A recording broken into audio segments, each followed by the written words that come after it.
Chapter 14. When I reached home, I began to cry like a child. There is no man to whom a woman has been unfaithful, once at least, who will not know what I suffered. I said to myself, under the weight of these feverish resolutions, which one always feels, as if one had the force to carry out, that I must break with my amour at once, and I waited impatiently for daylight, in order to set out forthwith to rejoin my father and my sister, of whose love at least I was certain, and certain that that love would never be betrayed. However, I did not wish to go away without letting Marguerite know why I went. Only a man who really cares no more for his mistress leaves her without writing to her. I made and remade 20 letters in my head. I had had to do with a woman like all other women of the kind. I had been poetizing too much. She had treated me like a schoolboy. She had used in deceiving me a trick which was insultingly simple. My self-esteem got the upper hand. I must leave this woman without giving her the satisfaction of knowing that she had made me suffer. And this is what I wrote to her in my most elegant handwriting, and with tears of rage and sorrow in my eyes. My dear Marguerite, I hope that your indisposition yesterday was not serious. I came at 11 at night to ask after you, and was told that you had not come in. Monsieur de G was more fortunate, for he presented himself shortly afterward, and at 4 in the morning he had not left. Forgive me for the few tedious hours that I have given you, and be assured that I shall never forget the happy moments which I owe to you. I should have called today to ask after you, but I intend going back to my father's. Goodbye, my dear Marguerite. I am not rich enough to love you as I would, nor poor enough to love you as you would. Let us then forget, you a name which must be indifferent enough to you, I a happiness which has become impossible.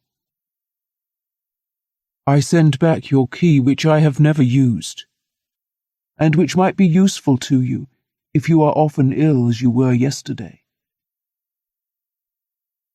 As you will see, I was unable to end my letter without a touch of impertinent irony, which proved how much in love I still was. I read and reread this letter 10 times over. Then the thought of the pain it would give to Marguerite calmed me a little.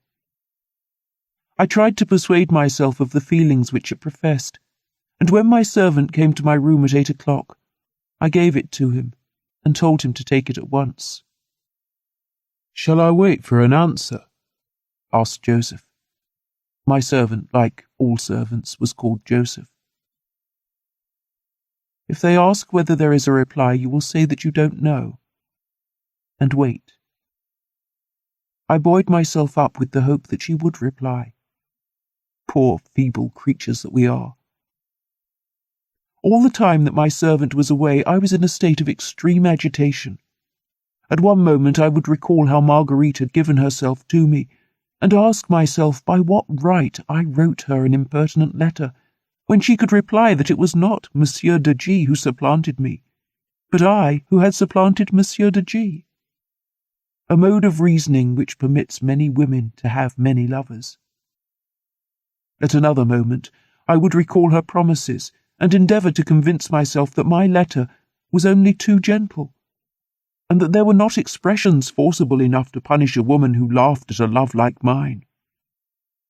Then I said to myself that I should have done better not to have written to her, but to have gone to see her, and that then I should have had the pleasure of seeing the tears that she would shed.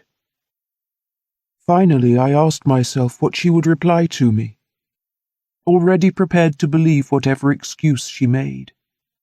Joseph returned. "Well?" I said to him.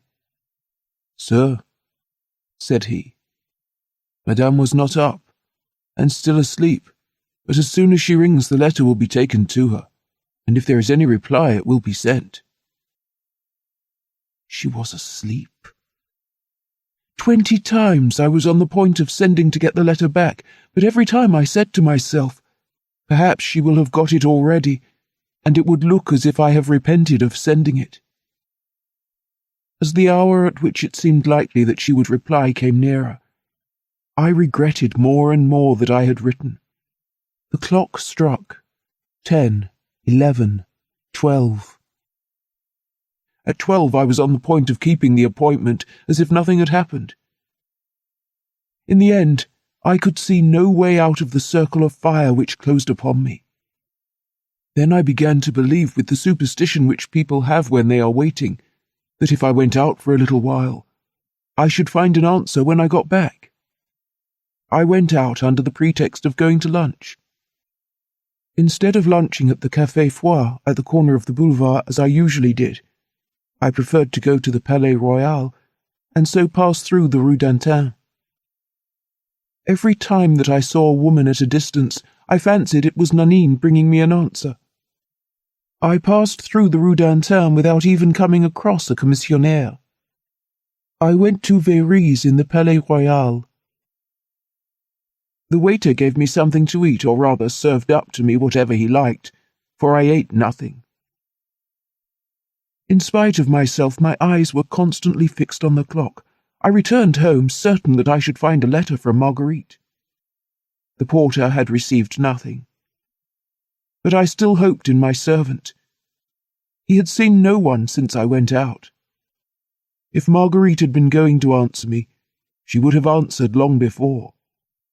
Then I began to regret the terms of my letter.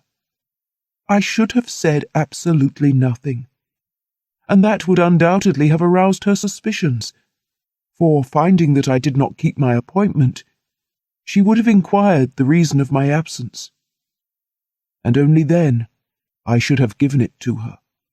Thus she would have had to exculpate herself, and what I wanted was for her to exculpate herself. I already realized that I should have believed whatever reasons she had given me, and anything was better than not to see her again. At last I began to believe that she would come to see me herself, but hour followed hour, and she did not come. Decidedly, Marguerite was not like other women, for there are few who would have received such a letter as I had just written without answering it at all. At 5, I hastened to the Champs-Élysées. If I meet her, I thought, I will put on an indifferent air and she will be convinced that I no longer think about her. As I turned the corner of the Rue Royale, I saw her pass in her carriage. The meeting was so sudden that I turned pale. I do not know if she saw my emotion. As for me, I was so agitated that I saw nothing but the carriage. I did not go any farther in the direction of the Champs-Élysées. I looked at the advertisements of the theatres, for I still had a chance of seeing her. There was a first night at the Palais Royal. Marguerite was sure to be there. I was at the theatre by 7. The boxes filled one after another, but Marguerite was not there. I left the Palais Royal and went to all the theatres where she was most often to be seen, to the Vaudeville, the Variété, the Opéra Comique. She was nowhere. Either my letter had troubled her too much for her to care to go to the theatre, or she feared to come across me, and so wished to avoid an explanation. So my vanity was whispering to me on the boulevards, when I met Gaston, who asked me where I had been. At the Palais Royal. And I at the Opera, said he. I expected to see you there. Why? Because Marguerite was there.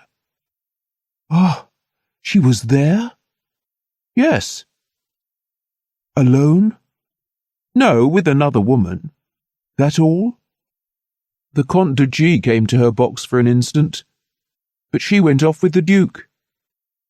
I expected to see you every moment, for there was a stall at my side which remained empty the whole evening, and I was sure you had taken it. But why should I go where Marguerite goes? Because you are her lover, surely."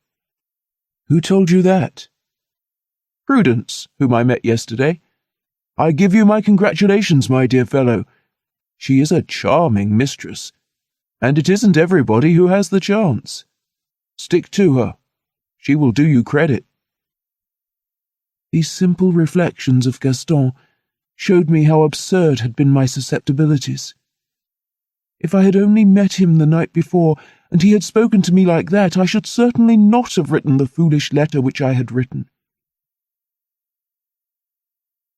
I was on the point of calling on Prudence and of sending her to tell Marguerite that I wanted to speak to her. But I feared that she would revenge herself on me by saying that she could not see me, and I returned home after passing through the Rue d'Antin. Again I asked my porter if there was a letter for me. Nothing.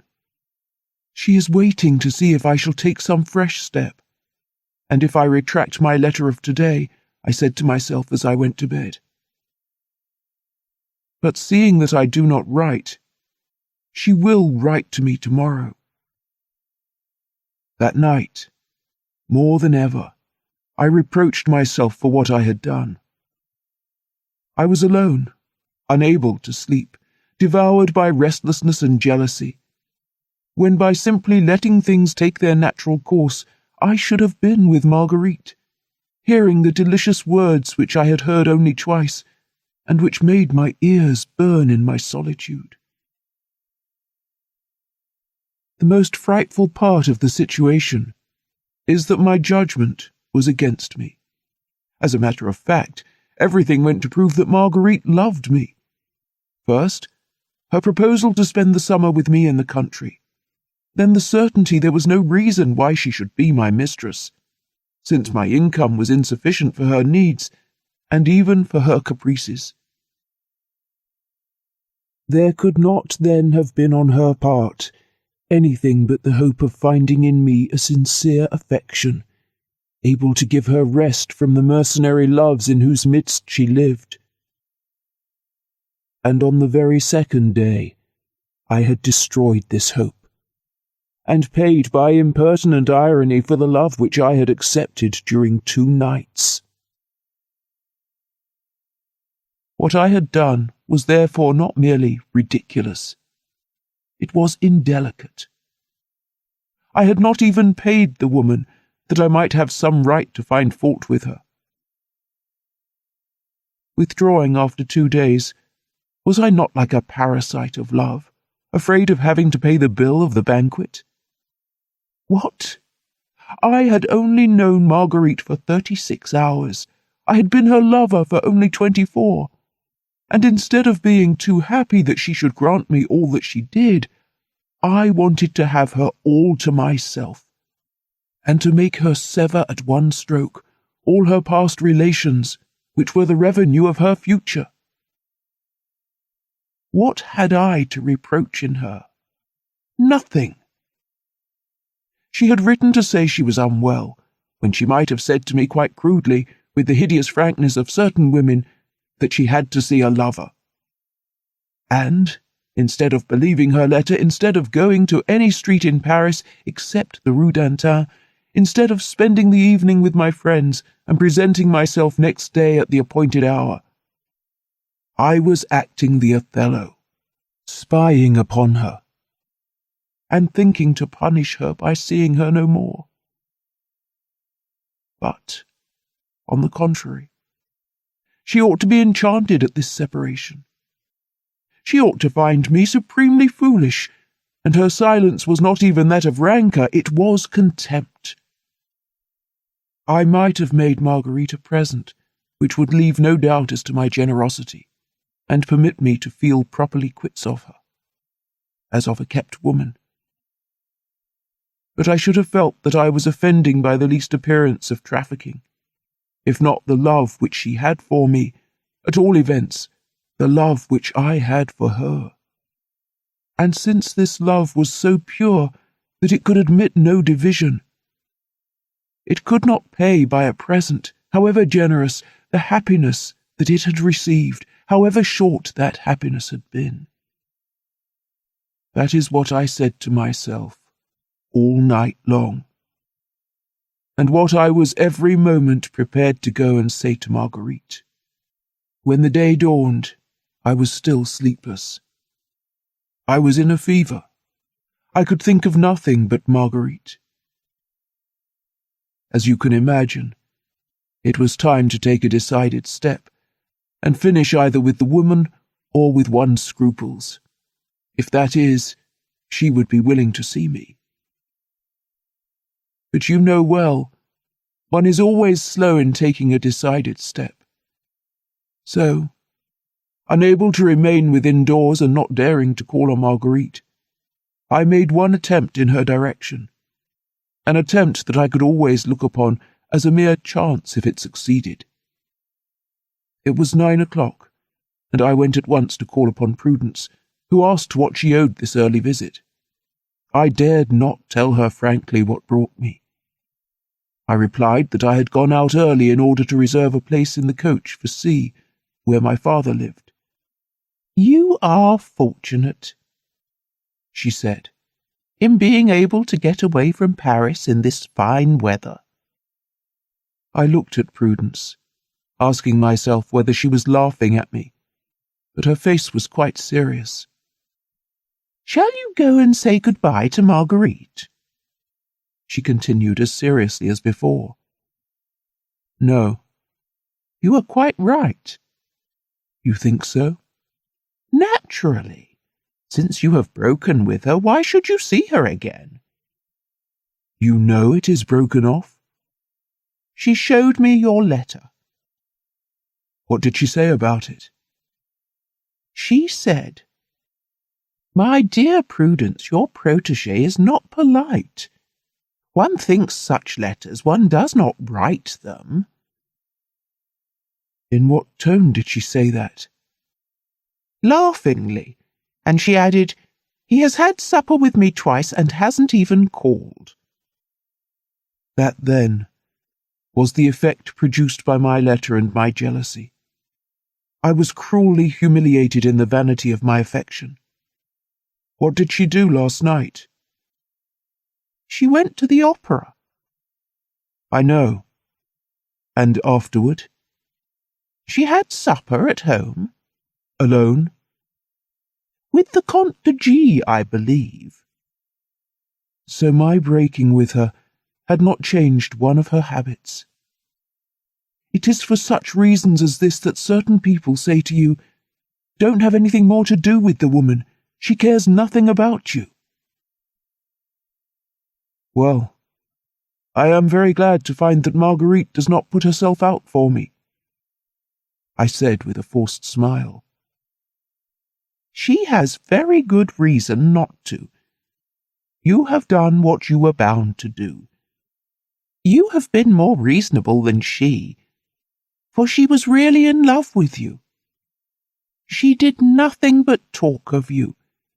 I don't know what she would not have been capable of doing." "Why hasn't she answered me, if she was in love with me?" "Because she realizes she was mistaken in letting herself love you. Women sometimes allow you to be unfaithful to their love. They never allow you to wound their self-esteem. And one always wounds the self-esteem of a woman when, 2 days after one has become her lover, one leaves her, no matter for what reason. I know Marguerite. She would die sooner than reply." "What can I do, then?" "Nothing. She will forget you. You will forget her, and neither will have any reproach to make against the other." "But if I write and ask her forgiveness?" "Don't do that, for she would forgive you." I could have flung my arms round Prudence's neck. A quarter of an hour later, I was once more in my own quarters, and I wrote to Marguerite. "Someone who repents of a letter that he wrote yesterday, and who will leave Paris tomorrow if you do not forgive him, wishes to know at what hour he might lay his repentance at your feet. When can he find you alone? for you know confessions must be made without witnesses. I folded this kind of madrigal in prose and sent it by Joseph, who handed it to Marguerite herself. She replied that she would send the answer later. I only went out to have a hasty dinner, and at 11 in the evening, no reply had come. I made up my mind to endure it no longer, and to set out next day. In consequence of this resolution, and convinced that I should not sleep if I went to bed, I began to pack up my things.